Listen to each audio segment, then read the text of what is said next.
Hi there, Sandra here. Today I'm using Shortcut Slot 6 to show you something which is new to Shortcut Slot but which is very handy if particularly you're making a lot of stickers and you like to cut your stickers out individually rather than leave them on sheets, but at the same time you want to make them easy to peel. So I've got some stickers put on my mat here, and you can probably see, at least I hope you can see, that there are two lines around each sticker. Now I'm just going to switch the print off so that this is far more obvious. And yes, I know that some of them are joining because I'm not actually going to physically cut these out. I just want to explain something to you.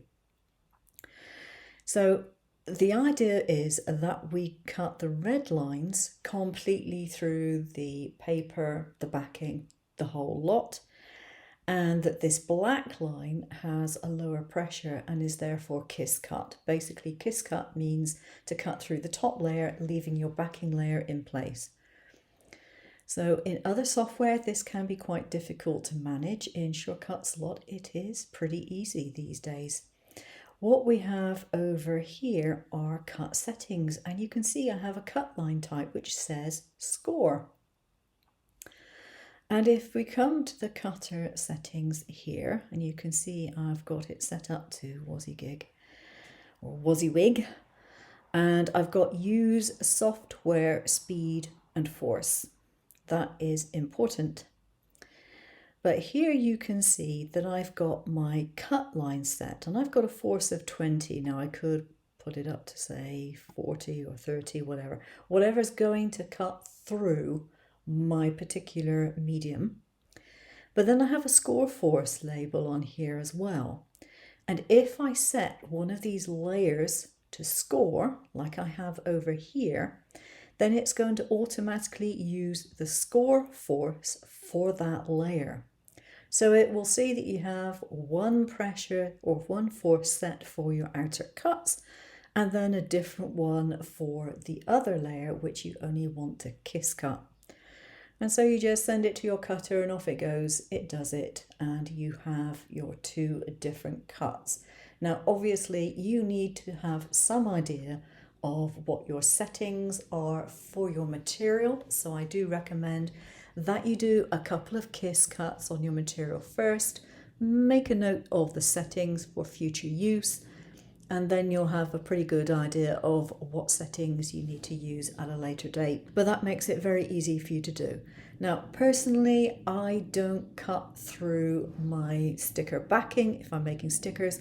I usually want to leave them all on the sheet and just pick off the sticker. So I don't tend to use it for that. I would use the score maybe just because it happens to be the right setting, for example, to do a kiss cut. But I wouldn't be using it on the stickers in this particular instance. It's not something that I choose to do.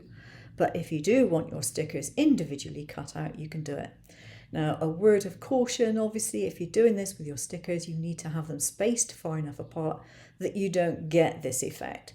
My stickers were not designed to have this double line on them. They already had an offset, and I just put another offset onto them.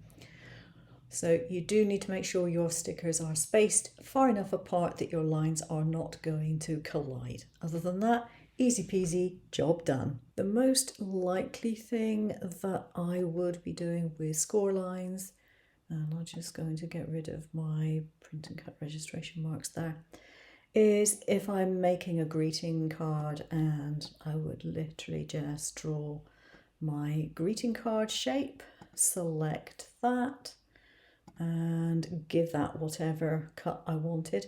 So you would have that one set at one force, and then if we go to the library and shapes, we can have a line here. And the way I make my lines bigger is just by using the arrows. I find I'm less likely to accidentally angle it if I do it that way.